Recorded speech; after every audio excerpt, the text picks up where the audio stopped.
Graça e paz, meus amados irmãos, mais uma vez reunidos, agora para a nossa mensagem diária. Louvamos a Deus que Ele tem nos concedido a tecnologia e podemos achegar até os amados irmãos com a palavra de ânimo, vigor, coragem e esperança da parte do nosso Deus. Meus amados irmãos, nós hoje vamos meditar brevemente na carta do apóstolo Paulo aos Colossenses, como estamos fazendo desta feita no seu capítulo 2, dos versos 8 ao verso número 15. Mas antes vamos orar ao Senhor, rogando ao nosso Deus por iluminação e entendimento da sua santa palavra. Oremos ao Senhor. Pai querido, Deus de amor, de bondade, misericórdia, obrigado, Deus, pelo privilégio e alegria que temos em ouvir a tua voz e sermos instruídos, Senhor, pela tua palavra. Ó Pai, abençoa cada irmão, cada irmã, cada família. Dá, Senhor, a cada um entendimento, descanso, conforto, alegria, Senhor, na tua palavra, no seu senhorio. E obrigado, ó Deus, porque nós temos também o privilégio de estarmos transmitindo a tua palavra. É assim que nós oramos, em nome de Cristo, nós já agradecemos. Amém. Meus amados irmãos, o cuidado e o zelo sempre deve estar presente em nosso meio. Como pais, devemos cuidar dos nossos filhos. Como homens, devemos cuidar de toda a nossa família. Como cidadãos, devemos cuidar e zelar pelo bom andamento de uma sociedade. Quando nós olhamos para esta carta do apóstolo Paulo aos Colossenses, nós observamos que o apóstolo ele está com um zelo e um cuidado para com os irmãos, sobretudo o seu temor em relação aos falsos ensinos, aos falsos mestres. Vale lembrar que o apóstolo Paulo não fundou esta igreja, foi Epáfras, o seu conservo, o seu companheiro, que vai até o apóstolo Paulo na sua primeira prisão em Roma, e fala a ele justamente deste problema que a igreja estava enfrentando. Colossos, que antes fora uma cidade muito rica, agora é uma cidade pobre. Ela está entre duas cidades, Laodiceia e Herápolis. Nós vimos então que o apóstolo Paulo, ele se apresenta, ele ora, ele fala também da pessoa e da obra singular de Cristo. Ele é redentor, ele é criador, ele é cabeça da igreja, ele é sustentador da nossa fé. E agora, nesse capítulo 2, na continuidade do capítulo 2, ele vai mais uma vez demonstrar o seu amor e o seu cuidado para com esses irmãos. Ele vai assim começar o verso 8 no capítulo 2, dizendo: cuidado que ninguém vos venha a enredar com sua filosofia e vãs sutilezas, conforme a tradição dos homens, conforme os rudimentos do mundo, e não segundo Cristo. Então, ele chama a atenção desses irmãos para terem cuidado. O apóstolo está condenando a filosofia? Não. O apóstolo está condenando as ciências? Não. O apóstolo não está condenando as concepções humanas de pensamento. Mas o que ele está dizendo é que esses pensamentos humanos, ou esta filosofia, ou qualquer outra ciência, tudo deve estar debaixo ou submisso do senhorio de Cristo, e bem como também dos seus ensinos. Então, o que ele fala não é uma condenação da filosofia ou dos pensamentos humanos. O que ele está falando é que estes pensamentos humanos, eles são danosos quando eles negam a pessoa e a obra de Cristo. Este é o ponto que o apóstolo está trabalhando aqui. Então, ele não está dizendo para que os irmãos se fechem em casa ou não tenham acesso a nenhum outro tipo de conhecimento ou de livros que não seja a Bíblia, não é isso.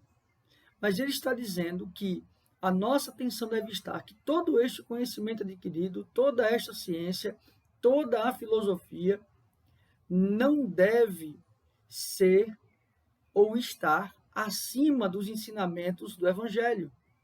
E, sobretudo, quando essas filosofias nos levam a negar o senhorio e a obra de Cristo, nos levam a negar sua divindade, nos levam a negar sua ressurreição.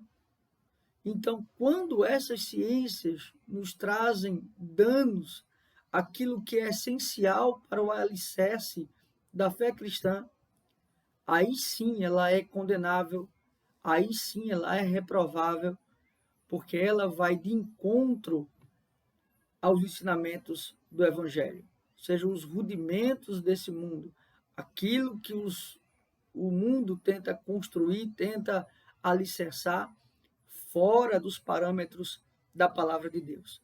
No verso 9 ele vai dizer, porquanto nele habita corporalmente toda a plenitude da divindade. Ou seja, ele fala da manifestação, da revelação, da plenitude do ser de Deus, que está manifesto e é factual e é provável porque ele está manifesto corporalmente em Cristo. Ou seja, o ser de Cristo, materialmente, ele traz o próprio ser de Deus, Deus Pai, os seus atributos, o seu ser. Então, isto é uma garantia à humanidade de Cristo, a sua divindade, a sua morte, a sua ressurreição. Isto é uma garantia. No verso 10 vai também se nos dizer, também nele estais aperfeiçoados. Ele é o cabeça de todo principado e potestade. Ou seja, nele, sendo a fonte, ele é a fonte, vós sois aperfeiçoados. É nele que somos considerados perfeitos, que somos considerados justos diante de Deus. Mas não somente isso, é nele que está a nossa capacidade de discernimento acerca da verdade, acerca dos ensinamentos corretos. Então, quando nós observamos isso, quando nós, de fato, estamos alicerçados em Cristo, então nós compreendemos que ele está acima, regendo e também conduzindo todas as coisas e todas as criaturas. Então, ele é a fonte. No verso 11, ele vai assim dizer, nele também fostes circuncidados, não por intermédio de mãos, mas no despojamento do corpo da carne, que é a circuncisão de Cristo. Ou seja, aquele ato que simbolizava a purificação, que simbolizava a entrada de um menino ao seu 8º dia na família da aliança, assim também é espiritualmente a circuncisão para aqueles que estão em Cristo.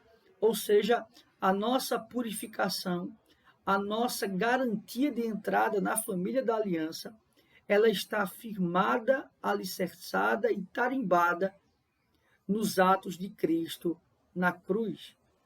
Então, percebe que aqui ele está argumentando porque os irmãos não têm desculpa para negarem a pessoa, a obra, a divindade, a redenção de Cristo. No verso número 12, ele vai dizer, tendo sido sepultados juntamente com ele no batismo, no qual igualmente fostes ressuscitado mediante a fé no poder de Deus, que o ressuscitou dentre os mortos. O que ele está dizendo aqui? Irmãos, tenham cuidado com falsos ensinos. Por quê? Porque a obra de Cristo trouxe a vocês capacidade de discernimento. Ora, porque aquele velho homem que era escravo, aquele velho homem que era morto, ele foi sepultado com Cristo, ele foi sepultado na sua obra.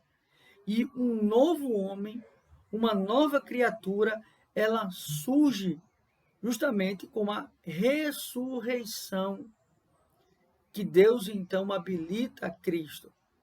Percebe isso? O poder de Deus que o ressuscitou dentre os mortos. Deus o exaltou de sobremaneira. Então, esta é a nossa garantia, é onde reside a nossa capacidade de justamente de não nos enredarmos por falsos ensinos. Porque a obra de Cristo nos trouxe consciência, a obra de Cristo nos trouxe convicção. Verso número 13, e a vós outros, que estáveis mortos pelas vossas transgressões e pela incircuncisão de vossa carne, vos deu vida juntamente com ele, pendurando todos os nossos delitos, ou seja, perdoando todos os nossos delitos. Aqui ele está fazendo esta comparação entre judeus e gentios. Ora, a garantia para os judeus não está na circuncisão física. Eles de fato foram circuncidados, mas aí não está a garantia. Pois aqueles que são gentios, mesmo incircuncisos, são circuncidados na cruz. São circuncidados pela obra de Cristo. No verso número 14, ele vai assim nos dizer, tendo cancelado o escrito de dívida que era contra nós e que constava de ordenanças, o qual nos era prejudicial. Removeu inteiramente, encravando na cruz.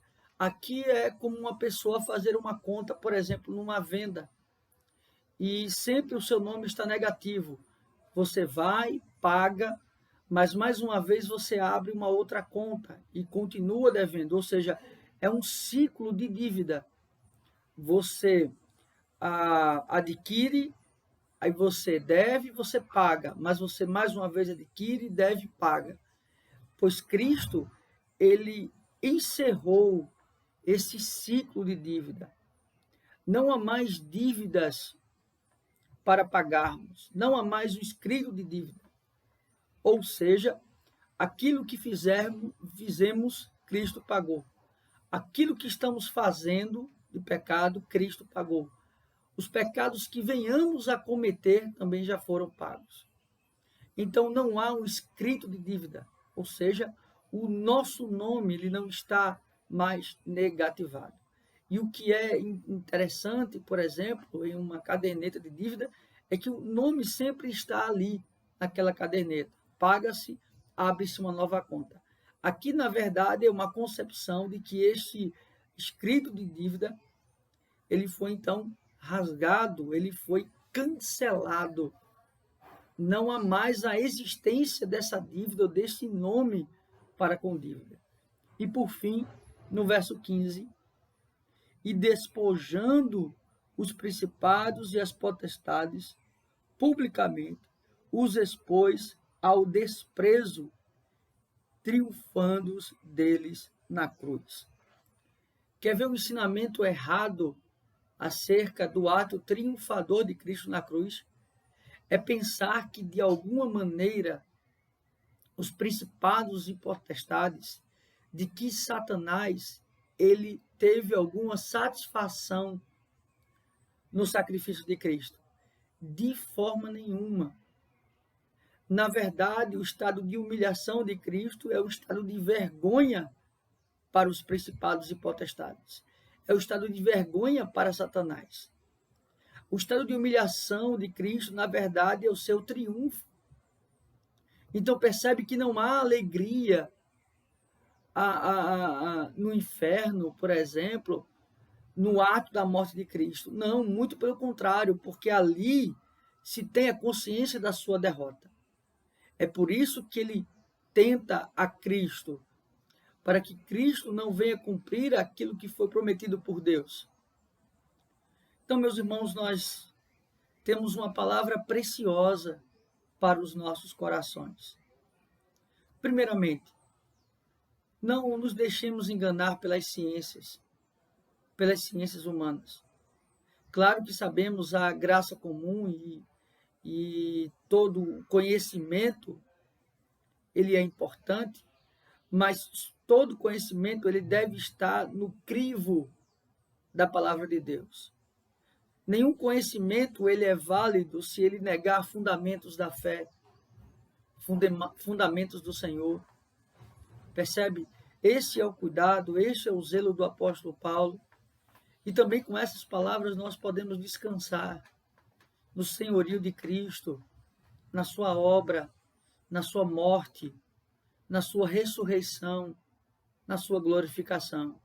Ele está sentado à destra de Deus, orando por nós, intercedendo por nós.